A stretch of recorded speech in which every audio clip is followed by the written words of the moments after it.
Welcome back to Autism Live. I'm Shannon Penrod, and we have our healthy eating tip for the day. Yeah, it's one of those things, don't get me started, right?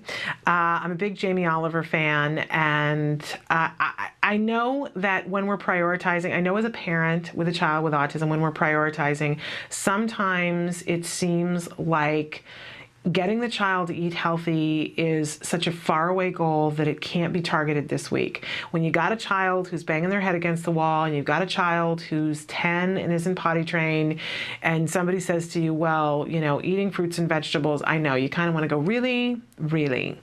I got some other things going on my plate, literally and figuratively, right?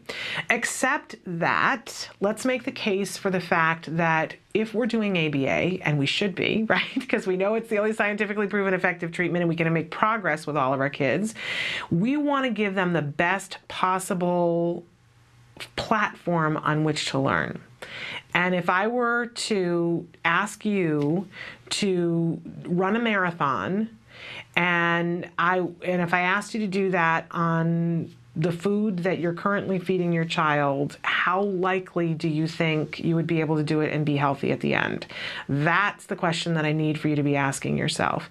And really what we're asking our children to do is run a marathon every single day. We're asking them to do things that are really hard for them. We're asking them to step up and overcome some really incredible difficulties that they have. And we know that they can. Man, they're heroic. They are absolutely the bravest, hardest working kids ever, right? And we should be so proud of them. But we have to give them the proper fuel. We have to give them the proper opportunity, and we can't trust their instincts and what they say they like to be the be-all, end-all in terms of what actually gets into their system, because they're not the best judge of that, right? Honestly, if you said to me there are no consequences, you can eat whatever you want, I probably would just sit and eat butter pecan ice cream all the time, right? But I know that that's not good for me. And we know that some of the things that our children are eating, to eat those things exclusively is not good for them. So how do we suck it up, right? As parents, we got to suck it up and figure out what is our best line of defense. And I think that it's really important to start with snacks. You don't need to make mealtime a complete and total battle every single day, right? That's not fun for anybody. And the whole idea of taking a child and going cold turkey for a lot of us is just not going to be possible, right? Our lives don't support, and our children are not at a place where we could do that. It might even be harmful or cruel to do that to them. But we really want to separate what we have control over and what we don't have control over, right? And we talk about behavior all the time, how there's an antecedent to behavior and a consequence, right? Well, what if we applied that to snacking? If we just said, okay, so if you're, and I don't mean to be rude, but if you're doing nuggets and French fries for dinner and that's all you can have your child eat, and I know that there are some of you out there that really, that's it. That's all your child will eat. Then let's see if we can't add something different in terms of snacks. And what I hear from parents a lot of the time is that they'll get ready to go someplace, if they have to go someplace or they're going on a vacation, and it's a huge big deal about, I got to make sure that I got my child's food and my child's, thing is packed, because they've got issues that they will only eat this color, only do that, right? But almost always a parent will say to me, but I ended up someplace and I thought it was going to be terrible. I thought it was going to be absolutely horrible, and I had nothing. I had no choice. We were someplace and we couldn't get anything, and so my child had to eat what was there, and amazingly enough, my child ate some vegetables. And why is that? I got to tell you that I think a lot of it is what we let them have access to. So even if you just start and said, okay, for breakfast, lunch, and dinner, we're going to keep doing what we've been doing for the next little while, but we're going to conduct a little experiment, and we're only going to give access to really healthy snacks. First of all, you want to pick the most colorful, most flavorful things that you can that are healthy. I think that a lot of us try to get too creative too quick, right? I think it's a big leap to expect a child who has not been eating any raw vegetables to eat, for instance, broccoli. And everybody has those, you go to any single party where they have crudités and they've got the broccoli and they've got the carrots and they have other stuff mixed in, right? And the broccoli sits there. The broccoli and the cauliflower sit there. Even the adults don't eat that, right? I'm one of the only adults who ever goes over and has the broccoli. But what goes first? The carrots go first. The carrots are colorful, they're red, they can potentially be dipped into other things, and our kids will tend to eat things like carrots, they will tend to eat things like grapes, they will tend to eat things like apples. Sometimes you can get some kids to eat things like different colored peppers, depending. But those are and cucumbers are another mild vegetable that has a nice crunch that you can get some kids to eat. So if we just said, all right, even if you on Sunday you go to the market and you put together a little dish in the refrigerator that's cut up vegetables, that's ready to go, so you don't have to think about it. And so when your child comes in and says, I'm hungry, I want a snack, and you take that out of the refrigerator and you set it on the counter and say, this is what I have for snack and I don't have anything else.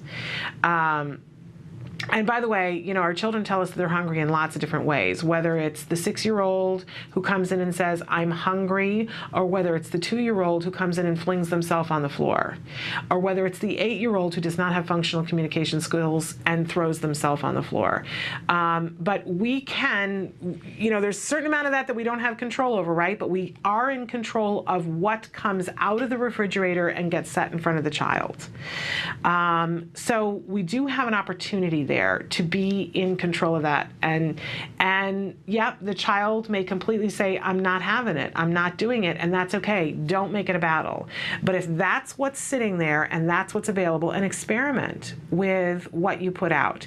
And I wouldn't say anything about it. If you're seeing, if there's a specific time of the day where there's normally a snack for your child, and snacks are a really important thing for kids, because they really can't go as long as we can. They're little ecosystems can't handle it that long.